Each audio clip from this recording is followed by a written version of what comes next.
Hi there, welcome to this Mark's Reviews and Tutorials video. Have a look at this door handle here. It's an absolute mess. There's normally a rubber, soft touch rubber fitting fitted around here.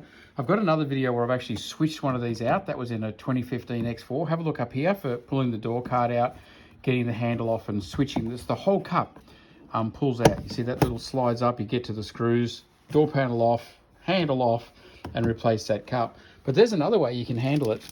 You see, you can just get a little chrome trim for the top with some self-adhesive tape. Step one, you've got to get all of this rubber bit, which normally detaches and comes off. You get all of that off, get it flat, which is what we've done. And then you simply stick the chrome in like that, and that's going to solve the problem. So let's give it a go and see how good it is. So it is important just to make sure that you trim all the rough bits away so nothing holds it up out of place. And we've checked all of that now. It's going to sit in there beautifully. So then it really is just a matter of peel the double-sided tape off and then lonk him in place. So let's give it a go. Okay, so there you go, it's on. And so far as looking in place, you see you've got chrome here and chrome here. So it totally looks in place like it's supposed to be there when you come back from the door.